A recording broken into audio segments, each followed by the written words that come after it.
World cancer day రోజున ఇట్లా కలుసుకోవటం అన్నది నాకు ఎంతో మానసిక సంతృప్తించినటువంటి అకేషన్గా నేను భావిస్తున్నాను. ఈ అకేషన్కి విచ్చేసినటువంటి మా మిత్రులు, ఎప్పటి నుంచో నాకు బాగా పరిచయం ఉన్నటువంటి వ్యక్తి, ఈ సంస్థ కిమ్స్కి చైర్మన్ ఎండి అయిన డాక్టర్ భాస్కర్రావు గారికి, అట్లాగే ఇంతమంది విజేతలు సర్వైవర్ సరంతనాన్ని అప్పుడు చాలా జాగ్రత్తగా మాట్లాడుతున్నాను. క్యాన్సర్ విజేతలు ఎవరైతే కాంకర్ చేశారో వారు అందరూ దేవుడుగా కొలుస్తూ ఆయన ఒక ప్రాణం పోసారు అని అంటున్నారంటే కనుక డాక్టర్ మధు గారి మీద ఉన్న నా అభిప్రాయం నాకు ఎన్నో ఇంతకు పెరిగింది. అలాంటి డాక్టర్ మధు గారికి, ఆయన అన్ని రకాలుగా ఉన్న మరొక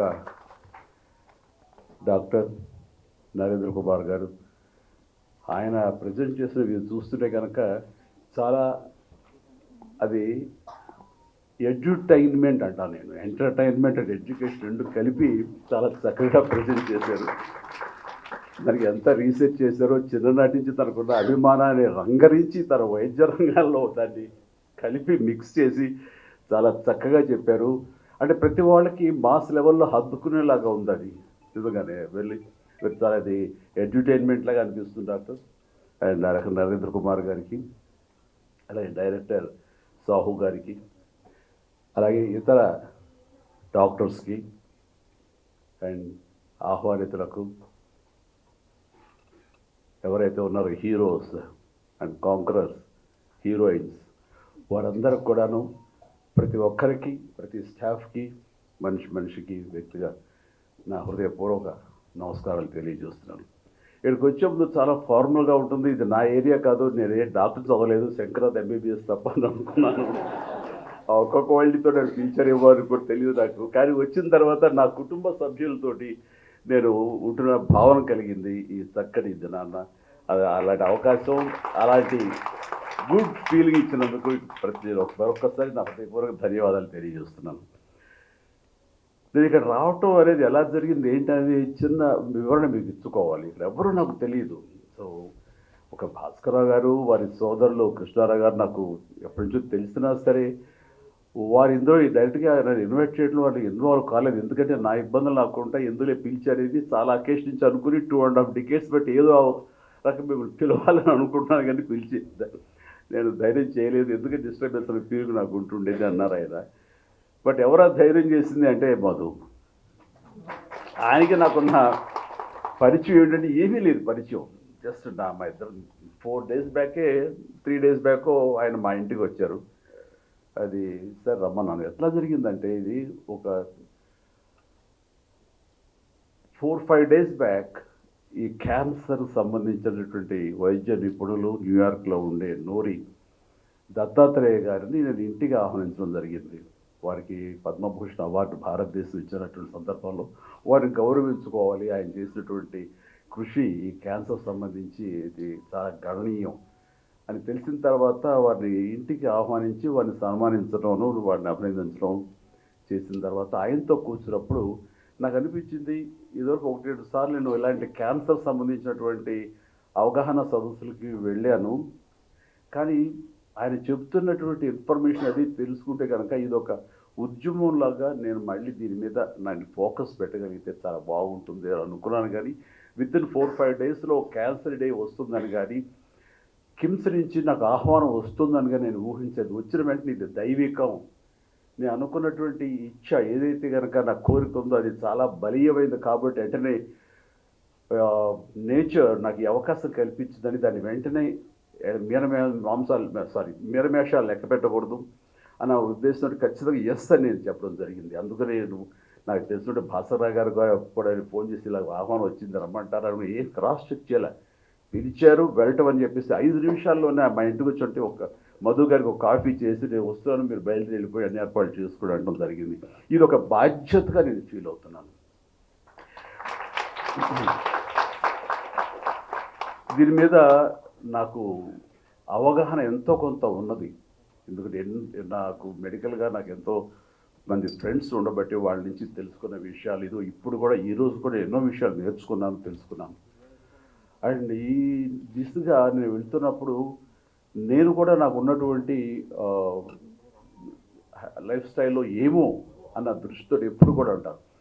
నాకు ఫస్ట్ ఆఫ్ ఆల్ ఏదైనా సరే మన బాడీ మనకి తెలియజెప్పుతుంది మనం ఏమిటి, మనం ఎలా ఉన్నాం, మన కండిషన్ ఎలాగ ఉందనేది మన బాడీ ఎప్పటికప్పుడు మనకు తెలియజెప్తుంది. మన బాడీని వినే లెవెల్కి మనం కనుక సెన్సిటైజ్ అయితే, ఆ సున్నితత్వాన్ని మనం అలవరుచుకుంటే చెప్తుంది. ఇందాక ఒక సర్వైవర్ చెప్పినట్టుగా ఒక వ్యక్తి ఎక్కడి నుంచో ఉంది, నాకు చిన్న ఇది ఉంది బ్యాప్స్ ఉంటుంది, దాన్ని ఏముంటుందని అది ఉంది, దాని ఏదో చిన్న గ్రూప్ అని వదిలేశాను. కానీ మా అబ్బాయి చెప్పిన దాన్ని బట్టి వెళ్ళారన్నారు.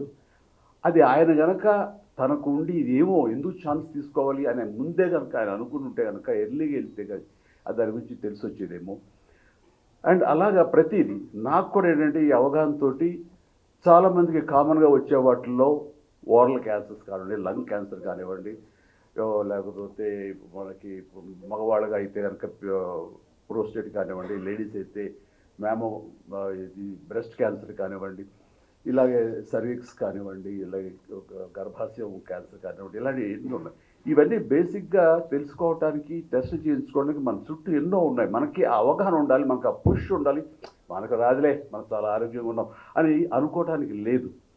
నేను కూడా నా లైఫ్ స్టైల్ చాలా ఆరోగ్యంగానే ఉంటాను, చాలా హెల్దీ హ్యాబిట్సే ఉంటాయి. ఏది జంక్ ఫుడ్ కానీ, డీప్ ఫ్రైడ్ ఫుడ్స్ కానీ ఏమి తినను, ఎక్సర్సైజ్ చేస్తాను, అన్ని రకాలుగా ఆరోగ్యంగా ఉన్నాను, బాగున్నాను కదా. నాకేంటి అనుకోకుండా ఎందుకు మనం చేయించుకోకూడదని ఫస్ట్ కోలన్ టెస్ట్ చేయించుకుని కొలనోస్కోపీ చేయించుకుంటే అక్కడ అనుకోకుండా పాలిప్స్ ఉన్నాయి. ఈ పాలిప్స్ అనేది మన ఎవరో ప్రెస్ వాళ్ళు గబుక్కుని దాన్ని రిమూవ్ చేసేసారు. నాకంటే కనుక అబ్బా క్యాన్సర్ నుంచి తప్పించుకున్నాడు, ఆ క్యాన్సర్ సర్వైవర్ అని నన్ను అన్నారు. అంటే ఆ రాసిన ఆ జర్నలిస్ట్కి అవగాహన లేదు.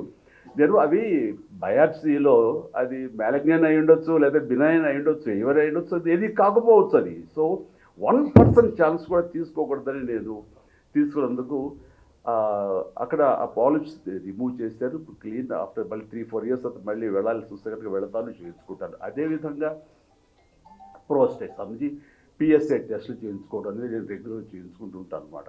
ఇది ఎందుకు చేయించుకున్నానంటే ఇంత హెల్తీగా ఉన్నాం కదా, మనకి ఏం ఉండదు అనే నిర్లక్ష్య ధోరణి ఎక్కువ మందికి క్యాన్సర్ వచ్చే అవకాశాలని వస్తున్నాయి. అందుకని ఆ ధోరణి ఉండకూడదు. ప్రతి ఒక్కరు ఏమో ఎక్కడి నుంచి ఏమొస్తుందో తెలియదు. ఎందుకంటే నా మిత్రుడు ఏ బ్యాడ్ హ్యాబిట్స్ లేవు, చిన్ననాటి మిత్రుడు.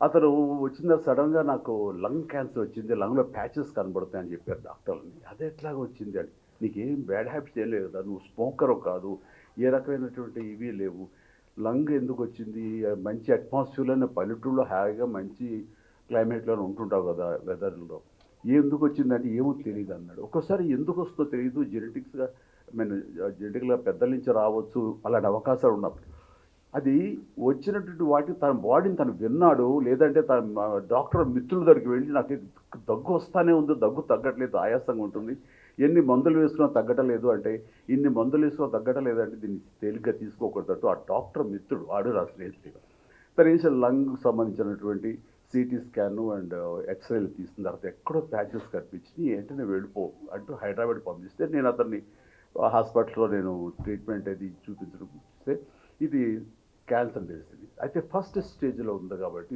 హీస్ నౌ ఆల్ రైట్, చాలా బాగుందని తగ్గిపోయింది.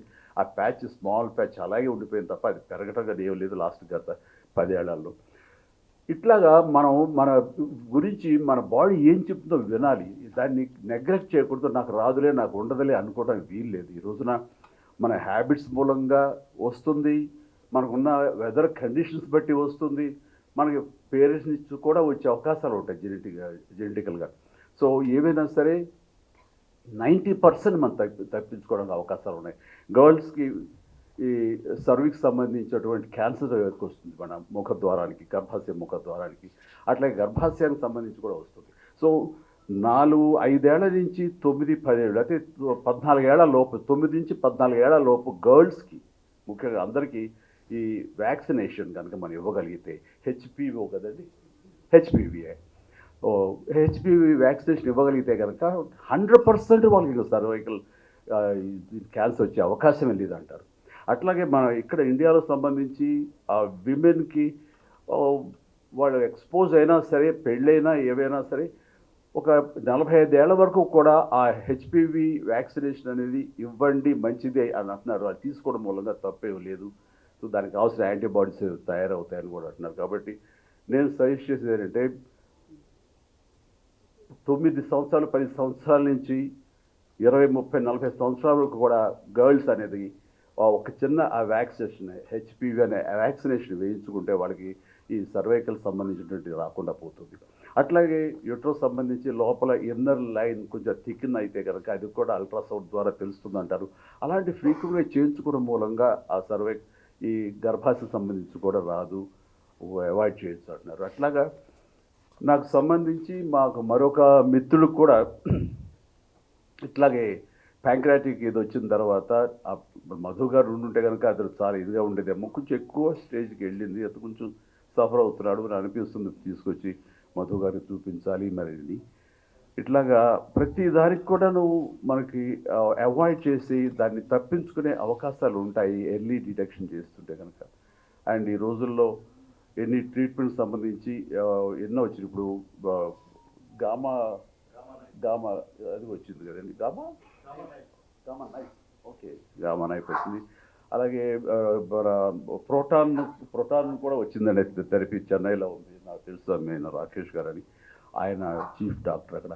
సో మన చుట్టూ ఎలాంటి స్టేజ్లో సరే తగ్గించడానికి అవకాశాలు ఉన్నాయి. బట్ ఆ ఛాన్స్ కూడా తీసుకోకుండా ప్రతి ఒక్కళ్ళు వాళ్ళ లైఫ్ స్టైల్లో వాళ్ళు ఎలాంటివి అయితే మనకి ఓరల్ క్యాన్సర్కి కారణమైనటువంటి ధూమపానం కానివ్వండి, లేకపోతే ఈ తంబాకు ఇలాంటి చేయడం, ఇవన్నీ కూడా చేతిలో మనకు తెచ్చుకుంటూ అవుతుంది. సో దీన్ని దూరంగా చేసుకోవడం మూలంగా ఇంతవరకు అలవాటు ఉన్న వాళ్ళు ఇక మీద తెచ్చుకోకుండా మానేయగలిగితే అంత మించినటువంటి ఏం లేదు. ఎందుకంటే ఒక వ్యక్తి ఒక ఫ్యామిలీలో ఇలాంటి బారిన పడితే అతను వాళ్ళ ఫ్యామిలీకి దూరం అయితే ఆ ఫ్యామిలీ నష్టపోతుంది. అది నీ ఒక్కరితోనే పోదు, నీ ఫ్యామిలీ ఎంతమంది ఉంటారో అంతమంది కూడాను ఆ బాధకు గురి అవుతారు. అలాంటి అవకాశాలు రాకూడదు. ఇది నీకు ఒక్కరితో గురించే కాదు. సో నీకు అది సుఖాన్ని ఇచ్చిందని నువ్వు అనుకుంటావు, కానీ అది తెలియకుండా నేను నరక కూపంలోకి నెట్టుతుంది, నీ కుటుంబాన్ని మొత్తాన్ని కూడా నాశనం చేసే అవకాశం ఉంటుంది. కాబట్టి ప్రతి ఒక్కరు జాగ్రత్తతోటి ఆ గుర్తెరిగి అలాంటి బ్యాడ్ హ్యాబిట్స్కి వాళ్ళు లోను కాకుండా ఉండగలిగితే అది నిజంగా కుటుంబాన్ని మీరు బాగు చేసిన వాళ్ళు అవుతారు. ఇప్పుడు సెన్సస్ ప్రకారం ఇండియాలో దాదాపుగా ప్రతి సంవత్సరం కొత్త కేసులు 14 లక్షల మంది ఈ బారిన పడుతున్నారన్నది తెలిస్తే నాకు చాలా షాకింగ్ అనిపించింది. అంటే ఆ లెక్కను చూసుకుంటే ప్రతి రోజు 4,000 మంది, ప్రతి గంట 170 మంది, అలాగే ప్రతి నిమిషం ముగ్గురికి ఈ క్యాన్సర్ బారిన పడుతున్నారంటే కనుక ఎంత ప్రమాదకరంగా ఉందంటే 2040 వచ్చేసరికి దాదాపు 20 లక్షల మంది క్యాన్సర్ బారిన పడతారు. ఇవన్నీ అవాయిడ్ చేయాలంటే అది ఎక్కడో లేదు. ఎలాగైతే మనం పోలియో అనేది ఎలాగా ఒక దీక్షలాగా, ఒక కంకణలాగా మనం దాన్ని అవాయిడ్ చేయగలిగామో, పూర్వకాలం అయితే కనుక మసూచి అనేది ఎలాగ అవాయిడ్ చేయగలిగామో, ఈ క్యాన్సర్ని కూడా దాదాపుగా మనం దూరం చేసుకునే అవకాశాలు మనకు ఉన్నాయి. దానికోసం ప్రతి ఒక్కళ్ళు కంకణబద్ధులై ఇది రాకుండా చేసుకోవడానికి మీ చేతుల్లో ఉంది. మీ బాడీని మీరు వినండి.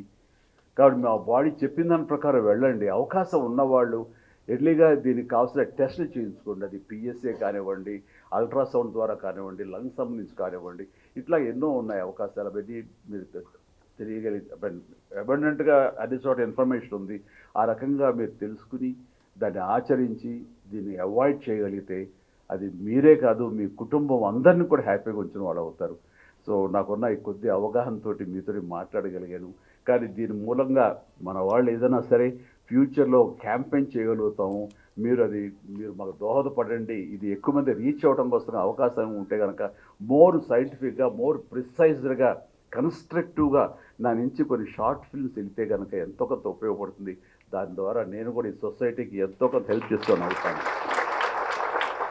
అని ఈ సందర్భంగా నాకు ఇచ్చిన అవకాశానికి నేను ధన్యవాదాలు తెలియజేస్తూ కిమ్స్ హాస్పిటల్, కిమ్స్ సిబ్బందికి, మా మిత్రుడు భాస్కర్రావు గారికి, అట్లాగే మరొక సోదర తమ్ముడు సమానుడు మధు గారికి, అలాగే డాక్టర్ నరేంద్ర కుమార్ గారికి, వీళ్ళందరూ కూడా ధన్యవాదాలు తెలియజేస్తూ నాకు ఈ అవకాశం ఇచ్చినందుకు. నేను అట్లాగే భవిష్యత్తులో మీరు ఏదైనా చేయగలిగితే కనుక దీనికి సంబంధించి అవగాహన సదస్సులో నేను ఫోర్ ఫ్రంట్లో ఉండి ఖచ్చితంగా ఈ అవగాహనకి సంబంధించిన వీడియోస్ కానివ్వండి, ఎనీథింగ్ నేను చేస్తానని మీ కొందరు మాటిస్తూ నన్ను ఆహ్వానించిన మరొకసారి ప్రతి ఒక్కరి పేరు పేరు నా హృదయపూర్వక ధన్యవాదాలు తెలియజేస్తాను. నమస్తే.